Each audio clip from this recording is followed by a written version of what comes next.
तेजस classes में आपका स्वागत है। बिहार एसएससी प्रथम इंटर स्तरीय मुख्य परीक्षा का 49वां मॉक टेस्ट है। इससे पहले हम लोग 48 मॉक टेस्ट डिस्कस कर चुके हैं। अगर आप उन वीडियोस को नहीं देखे हो तो डिस्क्रिप्शन में लिंक है, जाके उन वीडियोस को भी आप देख लो, ठीक है।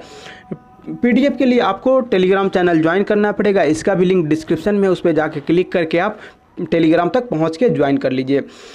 इससे पहले जो हम लोग क्या है, ये आज का 49वां मॉक टेस्ट है। इससे पहले हम लोग 48 मॉक टेस्ट किए हैं, जिसमें आपको 20 यूनिक पब्लिकेशन का किए हैं, 17 प्लेटफॉर्म का किए हैं और 14 आपके स्पार्क पब्लिकेशन का है, जिसमें आज ही 12वां मॉक टेस्ट कर रहे हैं। अगला मॉक टेस्ट किस पब्लिकेशन का करें, आप लोग अपना जो फीडबैक है ज़रूर दीजिए, जिससे मैं उसके अकॉर्डिंग काम करूँगा, ठीक है। आगे बढ़ने से पहले 2-3 बातें। पहला तो आप जब भी मॉक टेस्ट लगाओ कॉपी और पेन लेके बैठो। दूसरा, कमेंट योर स्कोर, यानी आप इस 75 प्रश्न में कितना कर रहे हो, आपको अपना मार्क्स जरूर कमेंट करना है। तीसरा, प्रत्येक प्रश्न से पहले मैं आपको 5 से 7 सेकंड का समय दूंगा, जिसमें आपको पहले खुद से अटेम्प्ट करना है। आज का पहला प्रश्न है, इतिहास में बाजार नियमन किसके द्वारा प्रारंभ किया गया था? इसका आंसर हो जाएगा ऑप्शन डी, अलाउद्दीन खिलजी के द्वारा। देखो, अलाउद्दीन खिलजी ने बाजार पर नियंत्रण करने हेतु निम्नलिखित नवीन पदों को सृजित किए थे। पहला, जो दीवान ए रियासत या व्यापारियों पर नियंत्रण रखता था। दूसरा, साहना ए मंडी, यह बाजार का दरोगा होता था। तीसरा, मुहतसिब, यह माप तोल का निरीक्षण करता था। चौथा, मुनहियान, ठीक है, यह बाजार की गुप्त सूचना प्राप्त करता था। अगला प्रश्न है, म्यांमार पहले किस नाम से जाना जाता था? इसका आंसर हो जाएगा ऑप्शन सी, बर्मा नाम से जाना जाता था। अगला प्रश्न है, निम्नलिखित में से किसने स्वशासन होम रूल आंदोलन प्रारंभ की थी? इसका आंसर हो जाएगा option B, Shrimati Annie Besant के द्वारा यह प्रारंभ किया गया था। देखो, 1916 ईस्वी में बाल गंगाधर तिलक और एनी बेसेंट द्वारा स्वशासन यानी होम रूल आंदोलन की शुरुआत की गई थी। अगला प्रश्न है, प्रथम पानीपत युद्ध में बाबर ने किसको हराया था? इसका आंसर हो जाएगा ऑप्शन बी, इब्राहिम लोदी को हराया था। देखो, प्रथम पानीपत का जो युद्ध हुआ था 1526 में हुआ था बाबर और इब्राहिम लोदी के बीच, ठीक है, जिसमें बाबर ने अपनी सैनिक कुशलता की वजह से इसमें जीत किया था। चूंकि बाबर के पास बहुत कम सेना थे, फिर भी इसने जीत गया था। तोपखाने का प्रयोग फर्स्ट टाइम इसी समय हुआ था। अगला प्रश्न है, हिंद महासागर में निम्नलिखित में से कौन सा द्वीप स्थित है? इसका आंसर हो जाएगा ऑप्शन बी, मालदीव द्वीप स्थित है। अगला प्रश्न है, उस अंतरिक्ष यात्री का नाम क्या है जो नील आर्मस्ट्रांग के साथ चंद्र तल पर उतरा था? इसका आंसर हो जाएगा ऑप्शन ए, एडविन एल्ड्रिन, ठीक है। अमेरिकी अंतरिक्ष यान अपोलो 16 के जरिए जुलाई 1969 ईस्वी में 3 अमेरिकी अंतरिक्ष यात्री यानी नील आर्मस्ट्रांग, एडविन एल्ड्रिन और माइकल कोलिस चंद्र अभियान पर गए थे। इनमें से नील आर्मस्ट्रांग 16 जुलाई 1969 को चंद्र तल पर पहुंचकर ऐसा करने वाला दुनिया का पहला व्यक्ति बना। उसके बाद एडविन एल्ड्रिन भी चंद्र तल पर पहुंचा, लेकिन माइकल कोलिस मुख्य चंद्रयान पर सवार रहकर चंद्रमा की परिक्रमा तब तक करता रहा जब तक कि उक्त दोनों यात्री वापस यान में नहीं आ गए, ठीक है। अगला प्रश्न है, ग्लोब पर कर्क रेखा भारत के कितने राज्यों से होकर गुजरती है? इसका आंसर हो जाएगा ऑप्शन सी, 8 राज्यों से। देखो, ग्लोब पर कर्क रेखा भारत के 8 राज्यों से गुजरती है। गुजरात, राजस्थान, मध्य प्रदेश, छत्तीसगढ़, झारखंड, पश्चिम बंगाल, त्रिपुरा और मिजोरम। इसका क्या है, गमछा झाड़ मित्र पे आप लोग एक ट्रिक जानते हो, गमछा झाड़ मित्र पे, ठीक है, उससे याद कर लेना इसको। अगला प्रश्न है, ओलंपिक खेलों में भारत द्वारा हॉकी का पहला स्वर्ण पदक किस वर्ष जीता गया था? इसका आंसर हो जाएगा ऑप्शन बी, सबसे पहला हम लोग 1928 में जीते थे, ठीक है। अगला प्रश्न है, निम्नलिखित में से ऐसे कौन से राष्ट्रपति थे जो All India railway men's federation से भी संबंधित थे? इसका आंसर हो जाएगा ऑप्शन डी, वीवी गिरी, ठीक है, जो बीबी गिरी थे ये संबंधित है। अगला प्रश्न है, निम्नलिखित में से किस राज्य की सीमा चीन से जुड़ी हुई है?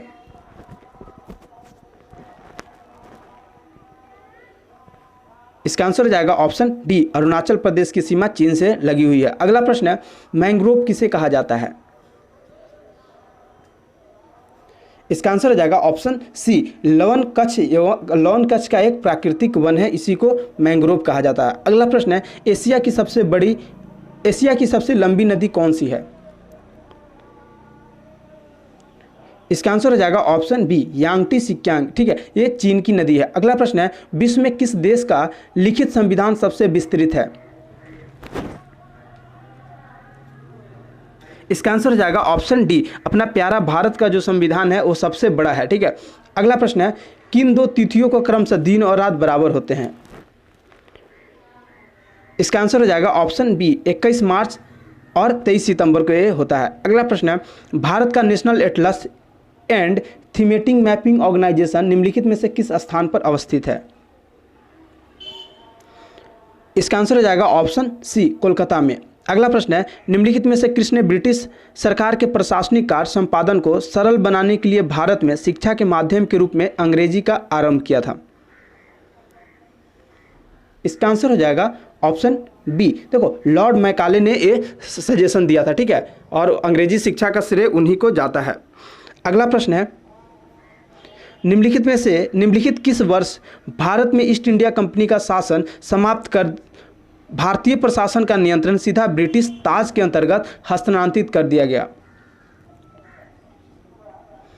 इसका आंसर हो जाएगा ऑप्शन सी। देखो, 1858 ईस्वी में क्या होता है, 1757 ईस्वी में क्या होता है कि जो सिपाही विद्रोह हो जाता है, उसके बाद इंडिया में बहुत उथल पुथल हो जाता है, जिसके बाद क्या होता है कि ब्रिटेन की जो महारानी होती है उसको ख़त्म करके अपने कंट्रोल में ले लेती है।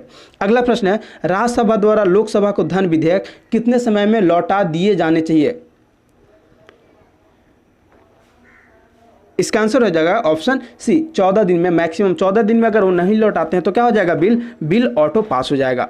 अगला प्रश्न है, जंप बॉल शब्द निम्नलिखित में से किससे संबंधित है? इसका आंसर हो जाएगा ऑप्शन सी, जंप बॉल जो है वो बास्केटबॉल से संबंधित है। अगला प्रश्न है, वित्तीय समावेश क्या है? आपको बताना है वित्तीय समावेश क्या है। इसका आंसर हो जाएगा दूर दराज इलाकों में रहने वाले सभी लोगों को बैंकिंग सेवा प्रदान करना, यही वित्तीय समावेश है। अगला प्रश्न है, विधवा पुनर्विवाह अधिनियम 1856 किस गवर्नर के समय में पास हुआ? तो देखो, आपको 1856 दे दिया है, यानी आपको क्लियरली याद होना चाहिए 1857 में क्या हुआ था, सिपाही विद्रोह हुआ था। उस समय कौन था वहाँ, उस समय जो थे वो थे लॉर्ड कैनिंग थे। ठीक है, अगला प्रश्न हो जाएगा, चीन में मिलने से पहले हांगकांग किसका उपनिवेश था? इसका आंसर हो जाएगा ऑप्शन डी, ब्रिटेन का उपनिवेश था। अगला प्रश्न है, साबरमती आश्रम की स्थापना महात्मा गांधी द्वारा अहमदाबाद में कब की गई? इसका आंसर हो जाएगा ऑप्शन सी, जून 1916 ईस्वी में। अगला प्रश्न है, भारत के दक्कन क्षेत्र में पाई जाने वाली प्रमुख मिट्टी है? इसका आंसर हो जाएगा ऑप्शन बी, काली मिट्टी। अगला प्रश्न है, सुभाष चंद्र बोस के अध्यक्ष पद से त्याग देने के बाद अखिल भारतीय कांग्रेस का अध्यक्ष कौन चुना गया? देखो, क्या होता है कि एक जो सम्मेलन था वो त्रिपुरी सम्मेलन था। ठीक है, उसमें क्या होता है कि सुभाष चंद्र बोस और महात्मा गांधी अपने जो कैंडिडेट को उतारे थे, पटाभी सीतारमैया को उतारे थे, जिसमें पटाभी सीतारमैया क्या होता है वो हार जाते हैं। उसके बाद क्या होता है कि महात्मा गांधी तिखी टिप्पणी करते हैं, बोलते हैं कि ये पटाभी सीतारमैया की नहीं, ये महात्मा गांधी की हार है। ठीक है, उसके बाद क्या होता है कि आपको सुभाष चंद्र बोस अध्यक्षता त्याग देते हैं। उसके बाद डॉक्टर राजेंद्र प्रसाद उसकी अध्यक्षता करते हैं। अगला प्रश्न है, विशेष आहरण अधिकार SDR की सुविधा किसमें उपलब्ध है? इसका आंसर हो जाएगा ऑप्शन ए, अंतर्राष्ट्रीय मुद्रा कोष यानी IMF। अगला प्रश्न है, चित्तौड़ का कीर्ति स्तंभ किसने बनवाया था? इसका आंसर हो जाएगा ऑप्शन बी, राणा कुंभा के द्वारा ये बनवाया गया था। अगला प्रश्न है, मूल्य संवर्धित कर यानी वैट, वैल्यू एडेड टैक्स को लागू करने की सिफारिश किस समिति ने की थी? इसका आंसर हो जाएगा ऑप्शन बी, लक्ष्मीकांत झा समिति ने की थी। अगला प्रश्न है, खानवा का युद्ध किसके बीच हुआ? तो देखो, खानवा का युद्ध क्या हुआ था, बाबर और राणा संगा के बीच हुआ था। ऑप्शन सी हो जाएगा। अगला प्रश्न है, प्रथम पंचवर्षीय योजना की मुख्य प्राथमिकता क्या थी? इसका आंसर हो जाएगा ऑप्शन डी। देखो, कृषि को मेन लक्ष्य दिया गया, मेन एम लिया गया था, और जो प्रथम पंचवर्षीय योजना का था समय वो था आपको 51 से 56 का। ठीक है, और प्रथम जो पंचवर्षीय योजना था उसका मॉडल क्या था, आप लोगों को उसका आंसर कमेंट करना है। देखो मैं आप लोग से क्वेश्चन इसलिए पूछता हूँ ताकि आप लोग एक चीज़ पढ़ने जाओगे तो 4-5 चीज़ को जानोगे, ठीक है। मैं तो डिस्कस कर दूंगा, मैं बहुत सारा क्वेश्चन जो इजी होते हैं मैं उसको आपसे पूछते रहता हूँ ताकि आप लोग का रिवीजन होता रहे। अगला प्रश्न है, चिकन नेक निम्न में से किस सीमाओं को जोड़ता है? तो देखो चिकन नेक जो है भारत और बांग्लादेश के सीमाओं को जोड़ता है। अगला प्रश्न है, गोविंदा आला रे किस त्योहार में गाया जाता है? इसका आंसर हो जाएगा ऑप्शन बी, जन्माष्टमी में ये गाया जाता है। अगला प्रश्न है, हड़प नीति किस गवर्नर ने अपनाई थी? इसका आंसर हो जाएगा ऑप्शन बी, हड़प नीति डलहौजी के दिमाग की उपज थी, ठीक है। देखो लॉर्ड डलहौजी का शासनकाल उसके व्यापकगत सिद्धांत यानी डॉक्ट्राइन ऑफ लैप्स, जिसको हड़प नीति बोलते हो, के लिए याद किया जाता है। इस नीति के तहत अंग्रेजी साम्राज्य में मिलाए गए राज्य में से जो सर्वप्रथम सतारा था 1848 ईस्वी में, जैतपुर और संबलपुर 1849 ईस्वी में, बाघाट 1850 ईस्वी में, उदयपुर 1852 ईस्वी में और झांसी 1853 ईस्वी में, ठीक है, तथा नागपुर कितना में मिलाया गया था? 1854 ईस्वी में मिलाया गया था, ठीक है। अगला प्रश्न है, निम्नलिखित नदियों में से उन शहरों का मेल मिलाइए जिसमें होकर वे बहती है।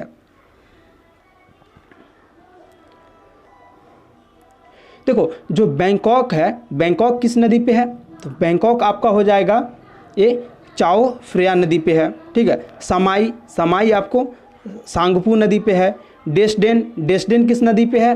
तो ये एल्बे नदी पे है। और मॉन्ट्रियल आपको सेंट लॉरेंस। देख लो क्या हो जाएगा, 3, देखो सबसे पहले 3 1 4 2, 3 1 4 2, 3 1 4 2 क्या हो जाएगा? ऑप्शन ए हो जाएगा। अगला प्रश्न है, दिन में समुद्र की ओर से स्थल की ओर आने वाली पवन को क्या कहते हैं? इसका आंसर हो जाएगा ऑप्शन ए, इसको सी ब्रीज कहते हैं, ठीक है। अगला प्रश्न है, पहला एशियाई खेल कहाँ हुआ था? तो पहला एशियाई खेल आपको भारत में हुआ था, ऑप्शन बी हो जाएगा। अगला प्रश्न है, पारसनाथ पहाड़ी कौन से जैन तीर्थंकर को मोक्ष की प्राप्ति हुई थी? इसका आंसर हो जाएगा ऑप्शन से, जो 23वें तीर्थंकर थे उनको मोक्ष की प्राप्ति हुई थी। अगला प्रश्न है, भारतीय राष्ट्रगान की पूरी धुन को बजाने में कितना समय लगता है? इसका आंसर हो जाएगा ऑप्शन सी, 52 सेकंड का समय लगता है। अगला प्रश्न है, महावीर को निम्न में से किस पर विश्वास था?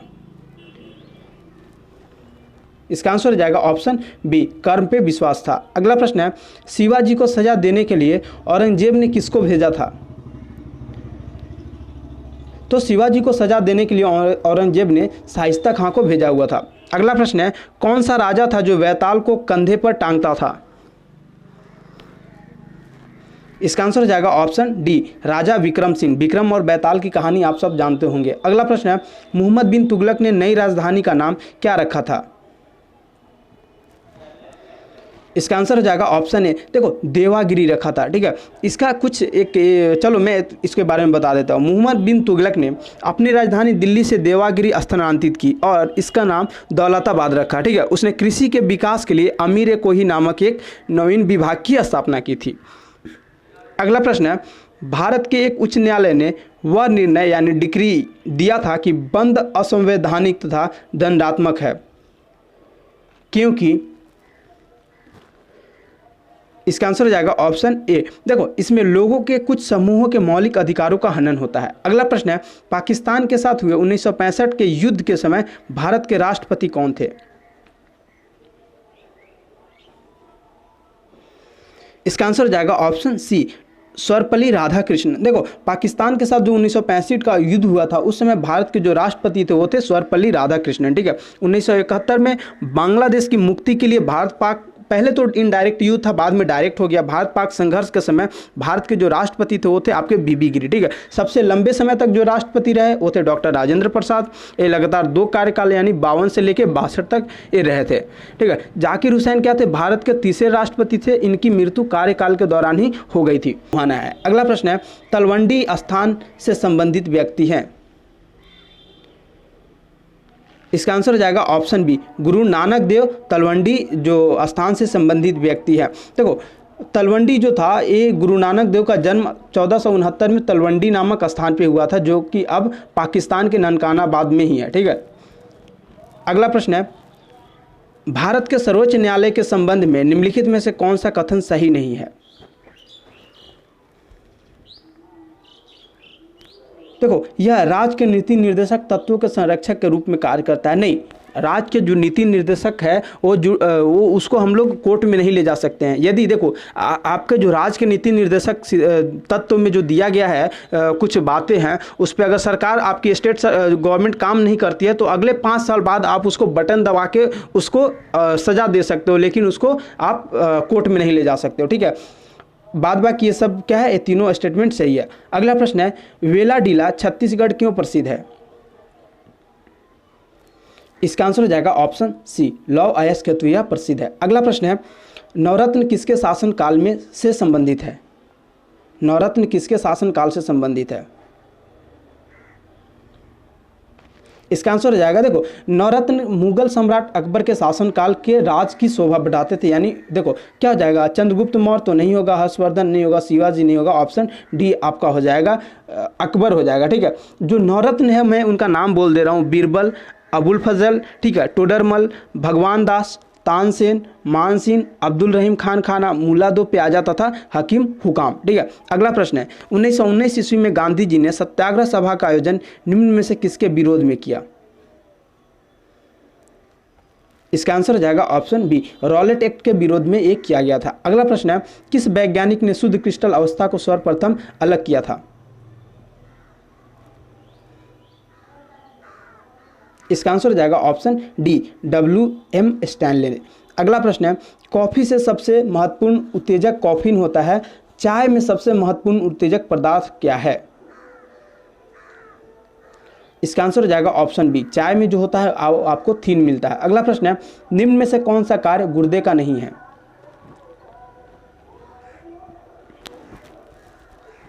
देखो, रक्तचाप का नियमन ये तो गुर्दे का काम है।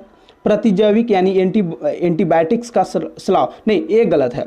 मूत्र को बाहर निकालना ये बिल्कुल सही है। शरीर के तरलों की अम्लता का नियमन ये भी सही है। क्या हो जाएगा, स्टेटमेंट बी गलत है, यानी ऑप्शन मेरा बी सही हो जाएगा। अगला प्रश्न है, तेल दीप में बत्ती का तेल ऊपर उठता है। इसका आंसर हो जाएगा ऑप्शन बी, कोशिका जो क्रिया होता है, कोशिकत्व जिसको बोलते हैं, उसके द्वारा। अगला प्रश्न है, सूखा बालू चमकीला क्यों दिखाई देता है जबकि गीला बालू धूतिहीन होता है?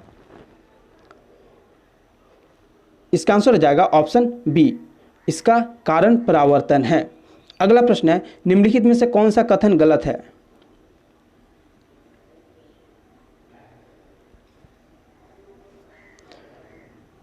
देखो इसका देखो, रक्त अम्लीय होता है, गलत, रक्त अम्लीय नहीं होता है। रक्त कैसा होता है, यह क्षारीय यानी बेसिक होता है। बाद बाकी पित्त रस का स्राव यकृत द्वारा होता है, बिल्कुल सही है। आमाशय रस में HCl होता है, ये भी सही है। पित्त रस क्षारीय होता है, ये भी सही है। देखो स्टेटमेंट ए का गलत है, इसलिए मेरा ऑप्शन ए बिल्कुल सही हो जाएगा। अगला प्रश्न है, निम्नलिखित में सदिश राशि है। ये बहुत आसान क्वेश्चन है, आप सब बना दोगे। इसका आंसर हो जाएगा ऑप्शन ए, बल, वेग, त्वरण, संवेग, आवेग, ये सब क्या होता है, सदिश होता है। अगला प्रश्न है, वह तत्व जिसका परमाणु क्रमांक एवं परमाणु भार समान होता है। इसका आंसर हो जाएगा ऑप्शन डी, हाइड्रोजन परमाणु होता है। अगला प्रश्न है, दांतों व हड्डियों में उपस्थित रहता है, क्या उपस्थित रहता है? इसका आंसर हो जाएगा ऑप्शन बी, कैल्शियम फॉस्फेट उपस्थित रहता है। अगला प्रश्न है, समांतर द्रव उच्च तल से नीचे तल की ओर प्रवाहित होते हैं, निम्नलिखित में से कौन सा द्रव ग्लास में रखने पर ऊपर की ओर चढ़ सकता है? इसका आंसर हो जाएगा ऑप्शन सी, हीलियम। जो द्रव हीलियम है यह नीचे से ऊपर आपको चढ़ सकता है। अगला प्रश्न है, स्पष्ट प्रतिध्वनि तभी सुनी जा सकती है जब परावर्तन सतह की ध्वनि स्रोत से न्यूनतम दूरी हो, लगभग। इसका आंसर हो जाएगा ऑप्शन बी, 17 मीटर। अगला प्रश्न है, कीट निम्नलिखित से संबंधित है। कीट जगत आपको आर्थ्रोपोडा संघ में आता है, ऑप्शन डी हो जाएगा। अगला प्रश्न है, गैमीट की शुद्धता के नियम का प्रतिपादन किया था। इसका आंसर हो जाएगा ऑप्शन बी, मेंडल ने। अगला प्रश्न है, रेडियोधर्मिता की खोज किसने की? इसका आंसर जाएगा ऑप्शन ए, हेनरी बेकुरल के द्वारा किया गया था। एक चीज़ और, जो लोग हिंदी और मैथ का टेस्ट सीरीज नहीं लगा रहे हो, आप लोग बिल्कुल संभल जाओ, ठीक है। मैथ क्या होता है, मैथ आपको हो सकता है कि आप उसको आसानी ईजी मानते हो और सोचोगे कि मैं बना दूंगा, तो ये गलती मत करना, आप लोग प्रैक्टिस जरूर करो, ठीक है। दूसरा, हिंदी के बिना आपका सिलेक्शन नहीं संभव है, तो हिंदी का मॉक टेस्ट एकदम लगाओ। अगला प्रश्न है, प्रकाश संश्लेषण में पौधे कौन सी गैस का अवचूषण करती है? इसका आंसर हो जाएगा ऑप्शन ए, कार्बन डाइऑक्साइड का। अगला प्रश्न है, निम्नलिखित में से किसके लिए केशिकत्व एकमात्र कारण नहीं है? इसका आंसर हो जाएगा ऑप्शन बी। देखो, जो भूमिगत जल का ऊपर उठना सिर्फ केशिकत्व का कारण नहीं, इसमें और भी कारण होते हैं, ठीक है। बाद बाकी स्याही सोखना केशिकत्व का कारण है, सूती कपड़े पर पानी की बूंदों का फैलना केशिकत्व का कारण है, पौधे की जड़ों से इसके पत्तों तक पानी का ऊपर उठना ये भी केशिकत्व का कारण है। अगला प्रश्न है, सुपरसोनिक विमान किसको हानि पहुंचाता है? इसका आंसर हो जाएगा ऑप्शन डी, ओजोन मंडल को। देखो, सुपरसोनिक विमान ओजोन मंडल के समीप अधिक ऊंचाई पर उड़ने वाला विमान है, ठीक है, जिसमें जो एक्सोटिक फ्यूल होता है, जलने से नाइट्रोजन ऑक्साइड उत्सर्जित होता है, जो ओजोन मंडल की क्षति पहुंचाता है। अगला प्रश्न है, रबड़ से स्टील अधिक लचीला होता है, क्योंकि? देखो, प्रतिबल का विकृति से अनुपात अधिक होता है, इसीलिए रबड़ स्टील से अधिक लचीला होता है। देखो, रबर से स्टील अधिक लचीला होता है, नहीं, रबर स्टील से अधिक लचीला होता है, ठीक है। अगला प्रश्न है, एक कार और भरी हुई एक ट्रक रास्ते पर समान गति से चलते हैं, ट्रक से तुलना की जाए तो कार धारण करेगी, तो कार क्या कम गतिज ऊर्जा धारण करेगी, ठीक है। अगला प्रश्न है, एड्स फैलता है, एड्स कैसे फैलता है? तो एड्स कैसे, तो शारीरिक संपर्क से एड्स फैलता है, ठीक है। एड्स का जो फुल फॉर्म होता है एक्वायर्ड इम्यूनो डिफिशियंसी सिंड्रोम, ठीक है। इसका जो वायरस का नाम है HIV वायरस बोलते हैं, human immunodeficiency virus. AIDS का हमारे शरीर में संक्रमण एड्स से संक्रमित व्यक्तियों से कई तरीकों से होता है। जब संक्रमित व्यक्ति का रक्त या अन्य शारीरिक द्रव स्वस्थ व्यक्तियों की कटी फटी त्वचा के संपर्क में आता है तो एड्स का संक्रमण हो जाता है। संक्रमित व्यक्तियों से यौन संबंध एड्स फैलाने का सबसे बड़ा कारण है। अगला प्रश्न है, जब एक पिंड की गति दुगुनी हो जाती है तो इसकी गतिज ऊर्जा हो जाती है, क्या हो जाएगी? चलो, आप लोग इसको सोल्व कर लियो तो मैं बताता हूँ। गतिज ऊर्जा बराबर क्या होता है, 1/2 mv² होता है, जहाँ m बराबर क्या होता है, मास यानी द्रव्यमान, v बराबर वेलोसिटी यानी वेग। अब गतिज ऊर्जा दुगुनी होने पे, देखो गतिज ऊर्जा ये तो वेग आप दुगुनी कर दे रहे हो, तो वेग क्या कर दिए, 2v कर दिए, 2v का स्क्वायर करोगे तो क्या हो जाएगा, 4v का स्क्वायर हो जाएगा, और 4 को आप बाहर ला दिए, यानी 4/4 गुने 1/2 mv²। ये तो आपका गतिज ऊर्जा है, और ये कितना हो जाएगा, 4 गुनी हो जाएगी। अब गतिज ऊर्जा क्या हो जाएगा, 4 गुनी, ऑप्शन सी हो जाएगा। अगला प्रश्न है, 20 किग्रा वजन को जमीन से 1 मीटर ऊपर की ऊंचाई पर उठाने पर किया गया कार्य है। चलो, अगर सोल्व कर लियो तो हम लोग सॉल्यूशन देखते हैं। देखो, कार्य बराबर क्या होता है, कार्य बराबर होता है संचित स्थितिज ऊर्जा यानी mgs, ठीक है। m बराबर क्या हो गया, मास हो गया, g बराबर क्या हो गया, आपको g का वैल्यू 9.8 यानी 10 ग्रेविटी हो गया, और h का मतलब हाइट है। आपका मास कितना दिया है, द्रव्यमान 20 दिया है, और g का वैल्यू आपको 10 आपको मान लेना है, और नहीं दिया है तो आप 9.8 या 10 मान के बना सकते हो। हाइट कितना दिया है, 1 मीटर दिया है, आप इसको गुना करोगे कितना हो जाएगा, ये 200 जूल हो जाएगा, ऑप्शन सी हो जाएगा। अगला प्रश्न है, पानी के खारापन का कारण किसका धलनशील लवण है? इसका आंसर हो जाएगा ऑप्शन 74 का हो जाएगा, ऑप्शन डी। देखो, कैल्शियम एवं मैग्नीशियम, ठीक है। जल की अस्थायी कठोरता यानी खारापन, उसमें कैल्शियम और मैग्नीशियम के सल्फेट, क्लोराइड, नाइट्रेट आदि लवणों के घुले रहने के कारण होती है। जल की अस्थायी कठोरता उसमें कैल्शियम और मैग्नीशियम के बाइकार्बोनेट घुलने रहने के कारण ही होती है, ठीक है। जो यस्टरडे यानी मॉक टेस्ट 48 का जो क्वेश्चन ऑफ द डे था, ओम का नियम निम्नलिखित में से किसके बारे में सही है, ठीक है। तो इसका आंसर हो जाएगा आपको ऑप्शन ए, चालक, ठीक है। आज का जो क्वेश्चन ऑफ द डे है, निम्न में से कौन सा रोग वायरस से नहीं होता? इसका आंसर आपको क्या करना है, कमेंट बॉक्स में जाके कमेंट करना है। दूसरा, आपने कितना स्कोर किया उसको कमेंट करना है, ठीक है। मैं यहाँ पे लिंक दे रहा हूँ आपको मैथ का, आप लोग मैथ का मॉक टेस्ट जरूर लगाओ और हिंदी का मॉक टेस्ट जरूर लगाओ। मिलते हैं हम लोग अगले वीडियो में। इस वीडियो को अपने दोस्तों तक जरूर पहुँचाना।